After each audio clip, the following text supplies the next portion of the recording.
Olá pessoal, neste vídeo eu vou falar sobre determinação de áreas de influência com polígonos de Voronoi. Eu tenho aqui um conjunto de pontos. Nesse caso, os pontos referem-se a estações fluviométricas, um subconjunto da Bacia do Paraná.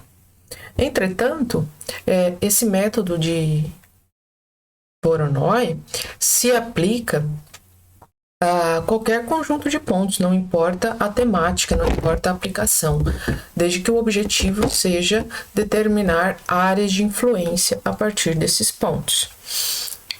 Então, nós vamos começar criando, aplicando essa função para determinar as regiões de influência com Voronoi. Então, nós temos aqui no menu Vetor, nas ferramentas de geometria, uma opção que nos permite criar polígonos de Voronoi. Então, aqui eu tenho a minha camada das estações, que é a minha camada de pontos. A gente pode determinar um buffer, o percentual a mais nas regiões que serão criadas. No caso aqui eu vou deixar com 0 mesmo. E vamos salvar o arquivo. Vou criar uma pasta à parte aqui.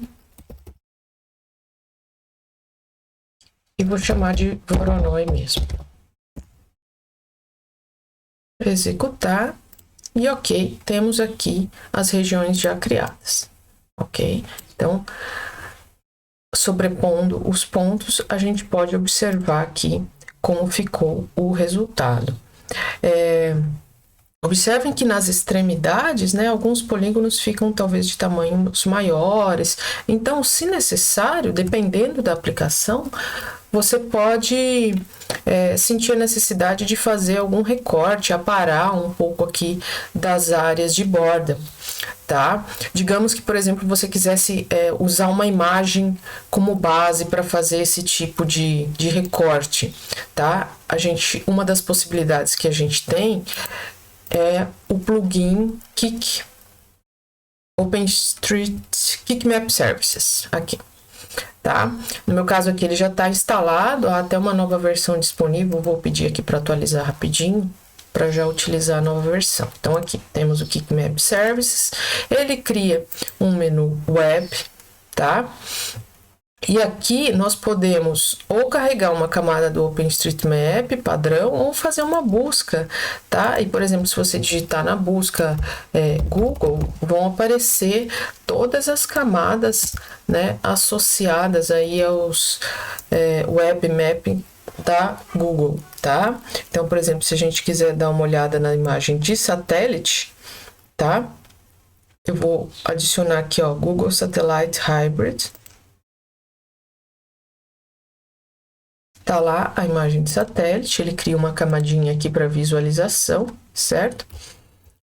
E os nossos pontos, observa que estão sobrepostos aqui também, tá? Então, a gente poderia, por exemplo, usar essa imagem, dependendo da aplicação, como base aqui do recorte que a gente queira fazer, né? Como a minha área aqui é bastante grande, tá? Eu não vou usar essa imagem como base. Eu mostrei isso aqui mesmo só para vocês verificarem que é possível fazer isso. Então, para criar, uma camada que vai servir de moldura ou de máscara para fazer esse recorte, eu vou aqui criar uma camadinha nova do formato Shapefile, tá? Vou dar o nome dessa camada de moldura.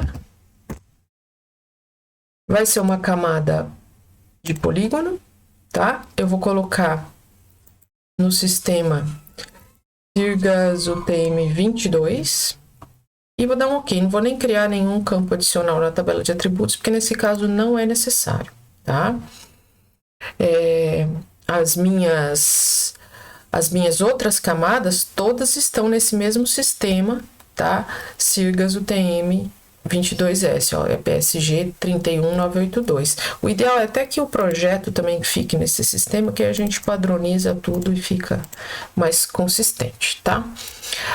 Ok, então eu vou criar, então, nessa camada moldura, observa que ela está destacada aqui em azul, eu vou entrar em modo de edição para poder definir o polígono que vai servir de moldura para o meu recorte, tá? Lembra novamente que se você quiser usar a imagem como base, tá? Não tem problema nenhum, você pode desenhar usando a imagem como fonte de informação. Nesse caso aqui, eu vou deixar a mesma camada dos polígonos aqui destacada, tá? Para facilitar o desenho, tá?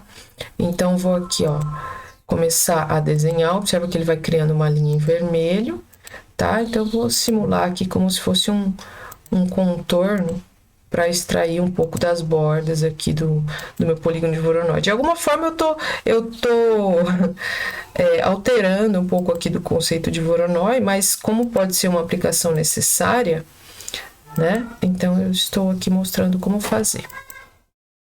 Então, sempre termino com o botão direito do mouse e na hora que eu termino, ele pede aqui para eu definir o atributo ID, vou apenas colocar o número 1, ok, tá?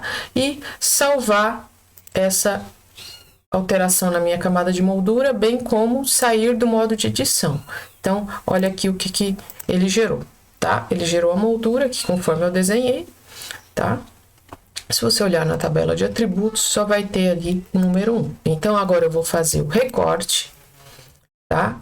Usando as ferramentas de geoprocessamento, eu tenho a função clip, recortar. Então, eu quero recortar a minha camada Voronoi usando a moldura como máscara, digamos assim, né? Então, vou salvar aqui o resultado com o nome de recorte, Voronoi.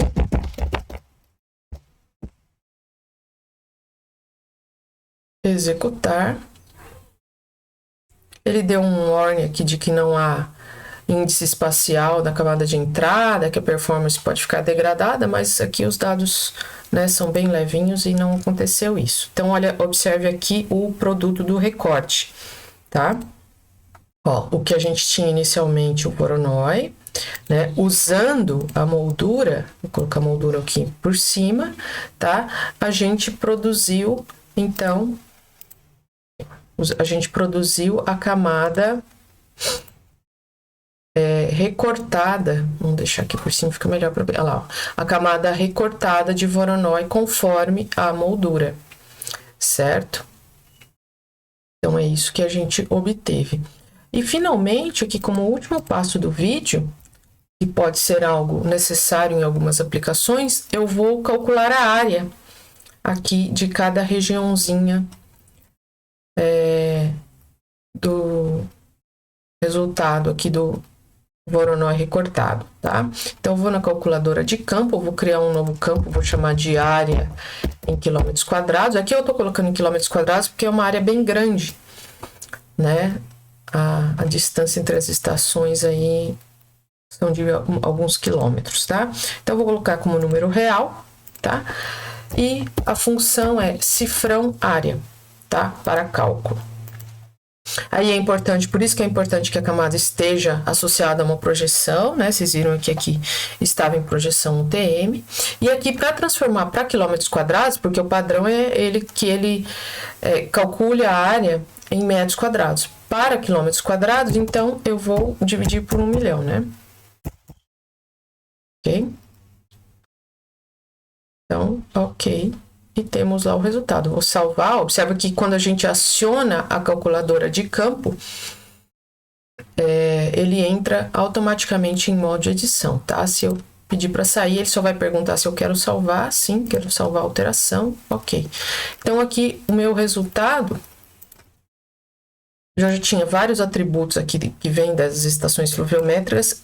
O resultado da minha área está aqui. Tá? Então, ele criou a área aqui nessa coluna, conforme a gente definiu. tá? E aí só vou, por fim, neste vídeo, chamar a atenção de um detalhe, né? Eu falei da questão da importância das camadas estarem numa projeção. Se por acaso os pontos estavam em coordenadas geográficas de latitude e longitude e não projetados, tá? Você pode fazer essa conversão para uma camada associada à projeção usando a função exportar, tá? Quando você vai exportar, salvar feições como, você modifica aqui, tá? E aí define que a nova camada exportada vai ter uma certa configuração de SRC, né? Então, projeção UTM é a mais utilizada, lembrando que tem apenas a restrição de que os pontos, por exemplo, no caso aqui, teriam que estar no mesmo fuso UTM, né? Caso não estejam, outra possibilidade seria usar a projeção policônica, que no Brasil também é bastante utilizada, tá? Então, outra opção aqui. Certo? Então, feita essa mudança e salvando com o nome de arquivo, você cria outra camada, né, projetada, se você não tiver isso ainda, para fazer todo esse processamento aqui que a gente acabou de mostrar, certo? Então é isso, pessoal, o objetivo desse vídeo era este, certo? Eu termino por aqui e desejo a todos bons estudos. Até mais!